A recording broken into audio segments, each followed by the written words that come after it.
Good morning, party people. Welcome to the breakdown with Nath and Johnny. That's Nath. I'm Johnny. Nathan sucks at using tools. That's why he's always a camera internet dude, and he cut his finger off. I did cut my finger off. Not on like a real tool either. I was cutting a t-shirt with a blade. Anyway, literally sliced like a chunk off my finger with a thing as I rolled over it. And I was going to show Johnny a photo then, but he's a little squeamish. What I was going to say is it's not a gross photo. It's very clean. There's no blood. But you can literally see where my finger goes up and just cuts in. There's like a... Yeah, right. Anyway, here's a photo of what it looked like when I first did it. Not bloody, you can see that, obviously. The doctor did a great job because it would not stop bleeding. But I had just like the world's biggest index finger for 24 hours. It was, pretty funny. Like he dipped his finger in, like, what are these, like, Pluto Pops? It looked like a Pluto Pop yesterday. It was a Pluto Pop finger. Made me kind of hungry. Yeah. Hey, we are going to check out the brand new track from Good Charlotte Rejects. You're going to check it out with a couple of rejects. So thank you. We are the rejects of the reaction and music media world. Thanks for hanging out with us either way. Been a hot minute since these guys have dropped anything. This is off their upcoming album, Motel du Cap. I don't know what that means. Maybe there's more of a theme to it. I really like... Have you seen the album cover? No, I haven't. I will show you... This is a graphic I made for Furor a few months back. Very similar. I did like a Furor Resorts collection thing for an upcoming sunglass style. So there was like an image, but we're like months away from releasing it. And then these guys have released the album cover, and it's like a very similar concept. What is it? They didn't copy a motel or whatever? Yeah, it's like Furor Resorts. I had like a palm tree. What's going on with that? Because Between the Buried and Me just released that. Is it Hotel Blue or whatever? Or the Blue Hotel or something? And it's like... Don't know. But their album cover looks really cool. I'm interested to hear this because I really liked Good Charlotte back in the day. They've been pretty consistent in terms of like all their albums had moments for me that I really liked. But I don't go to them as my like... They're not a band that I would ever listen to a full album through and love every track. Have you ever listened to a full album? Yep. Oh, okay. Oh, actually, there's one album that I like 95% of it. It's the Red album. The one with the letter seal thing in the middle or whatever it is. Is that... Yeah. Is that the one that had like the singer from Avenged Sevenfold on it and stuff? The River, that track? No, that was... Oh, what was that album Something called? Revival? Yeah, I do know what Good you're Morning talking about. Revival. Yeah, it's not that one. That was a white cover. Anyway. We only know things by colour. Yeah, we're a colourful bunch. Anyway, thanks for hanging out with us. Oh, I was going to tell you this on the last video when I said thanks for hanging, because I like to say thanks for hanging. We were watching Inspired Unemployed Practical Jokes last night, and there was one of the skits where, if you guys haven't seen that, it's Australian guys. It's like an Australian version of the Impractical Jokers thing. Very, very funny. And the guy was doing this thing, and he had to tell a patron, like, oh, you're very well hung. And we were laughing, losing it. And my daughter turns around to me and goes, what's well hung mean? I'm like, shit, one of those questions. That's what you get. Yep. That's what you get for showing kids that shit. Oh, OG vibes. What have you guys had to explain to your kids? Let me know in the comments. Awkward conversations.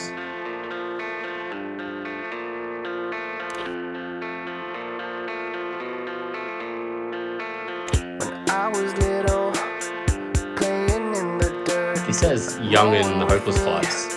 That era. You know what else? And this is we not... do stop the music. Yeah, so get the fuck over it. This is not a like, oh my God, they look old thing, but seeing them close up like that, and me, like, when I first found them and you remember what they looked like, and then, because they're not a band I keep up with, and you're seeing them and it's like, oh yeah, like they're got on in 20 years life now. Like, yeah. And it's a long time. I was thinking like, Young and the Hopeless. It's like, kind of just makes you think, fuck, they've been around forever. Young and the Hopeless came out when I was like 14, I'm pretty sure. Yeah, I think I know you were in your mid-30s at that stage, but... Yeah. What was the first big song they had? Little Things? That was the album before that. But yes, Yeah, I was in primary school when that album came out. Little Things. Yeah, catchy as fuck. I think my first band covered that. We thought it was a song about our penises. Well hung.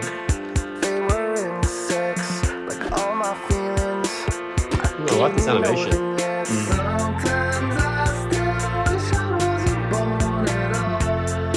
I like the claymation thing, hey?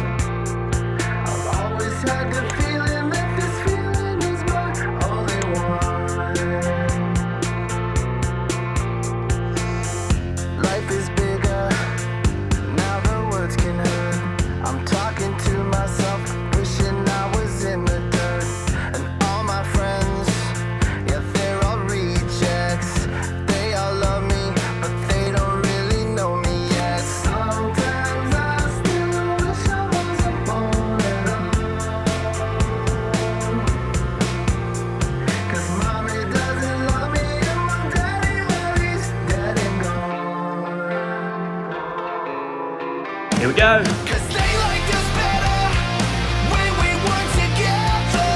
You said whatever, I was never clever. Sometimes I still wish I wasn't born at all. Yeah, yeah, yeah, yeah, yeah, yeah.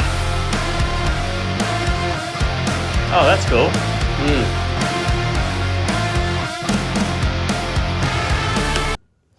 I don't know when to pause it, and I need to pause somewhere to talk. He needs to. You're on a reaction channel where we talk about the music. That's a slow build towards that chorus. Mm-hmm. That's an interesting thing. At the end, let's talk about Mark Hoppus talking about song structure and singles.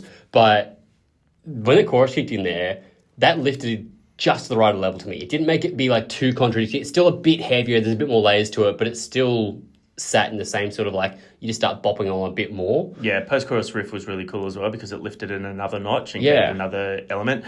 I'm potentially pissed off.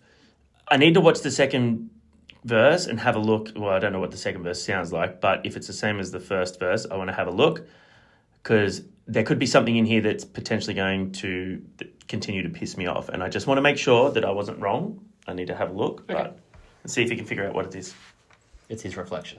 I can't keep it in. Fucking Johnny. I can't let it out, and I can't stand to hear the sound. Love that guitar. When I say these words out loud, 'cause all they do is hurt.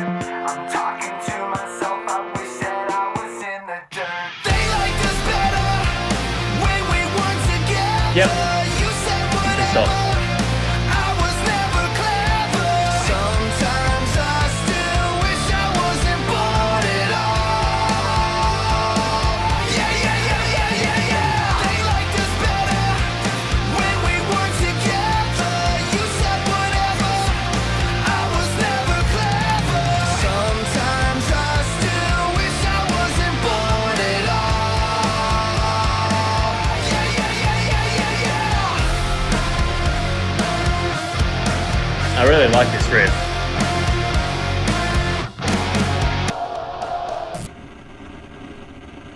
That's a cool static, the clay.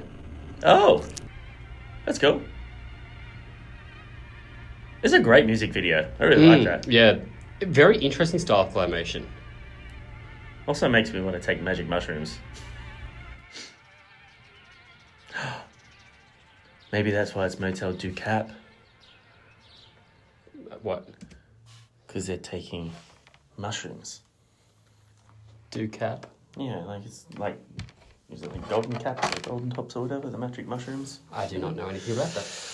They're good for you. I wonder if there's anything in the description about it. What pissed you off? I didn't, wasn't paying enough attention. Okay, so I need to rewatch it again, but too many moments where the drummer was not doing what was being played, and as a band that's been around for so long, how is that not picked up? Because there's a lot of animation going on, and I don't think the No, majority of if people you're doing the are focused. playthrough, the drummer should be playing what's actually being played. Like, there was a moment where it looked like for the most of the first verse where he's on the ride cymbal, right? But it was a hi-hat that you could hear. And I was just trying to see if it repeated so I could see if maybe there was like a pad or something that he was hitting instead. Sure. Because obviously there was a lot of like the samples and things in there like that. But there was a few moments as well where like he's hitting the double crashes and things like that. And that's not what you were hearing. That's a personal thing. I don't like when it's the wrong thing being played. Unless it's like those videos where it'll go from the playthrough to like a slow motion thing where they're moving and they're just adding it in for effect. Yeah. Then obviously it's not supposed to match up with the music entirely. Yeah. But for the most part, that was a by the numbers playthrough with the other stuff happening. And it was just like, that didn't line up with what happened there. But I could be wrong because obviously I only got like moments of it. I wasn't paying enough attention to that to be at all frustrated by it. I get it. You're also like not a musician, so you probably wouldn't pick that out. Because you don't know exactly the sound that each Yeah. drum kit makes. And I don't think, even if I was, I don't think, like, there's been times where we've talked about this before where it's very clear and it doesn't bother me in the same way it does for you. I get it, but also, like, you've made music videos. You know how hard it is to sync those instrumentations up to the things sometimes.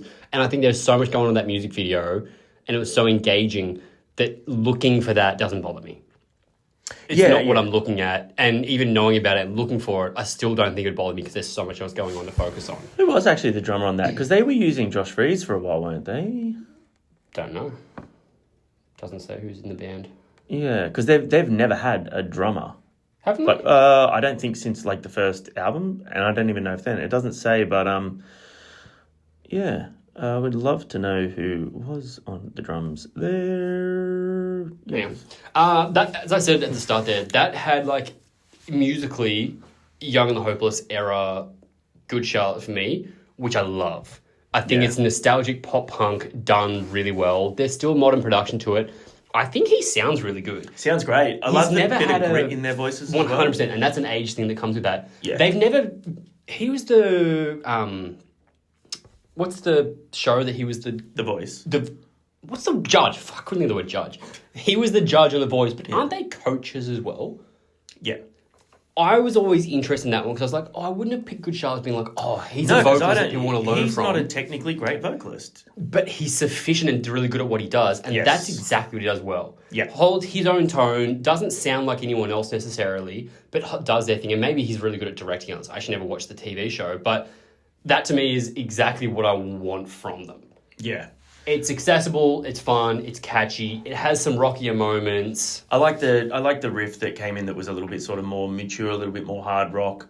Like I said, that post chorus riff. Mm-hmm. Going back to the thing of him being on The Voice, though, me saying he's not a, technically wow singer, I think that was one of the fucking best things that they could do was have a bit more of a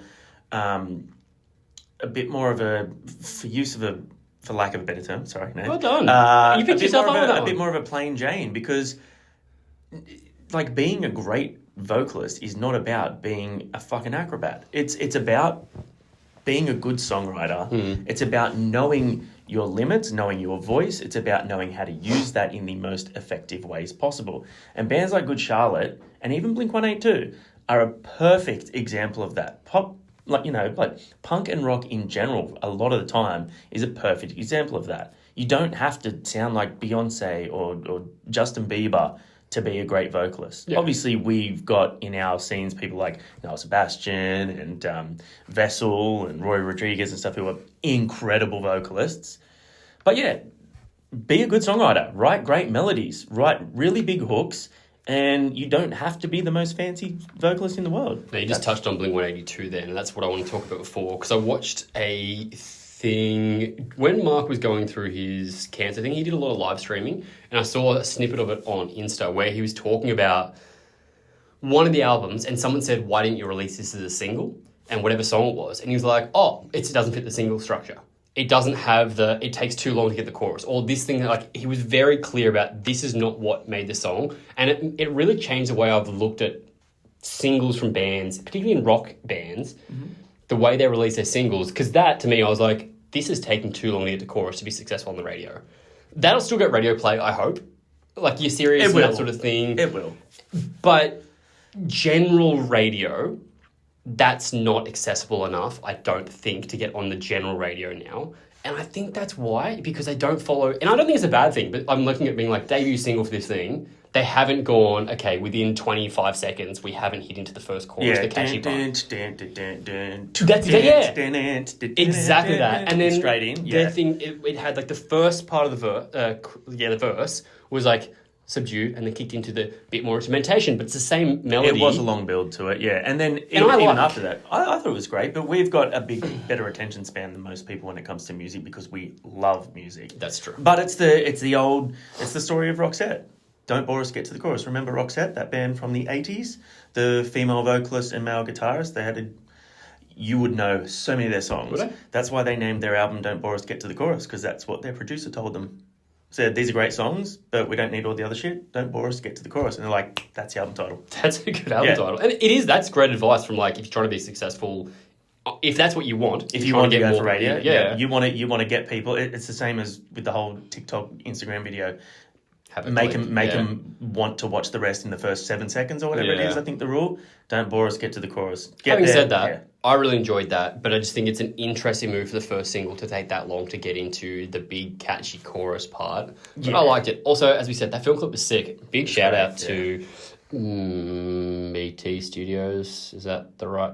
No, Claymates. Claymates Yeah, is it was the animation studio. fantastic. That was sick. Let's also not forget, though, that Good Charlotte are not a band trying to make their mark on the music scene or get noticed. So they could basically do whatever the fuck they want, and people are going to still be invested in it and want to hear the song, you know what I mean? So they don't really generally have to follow that sort of, that rule of getting to the chorus quickly. Yeah. People know it's going to come with them.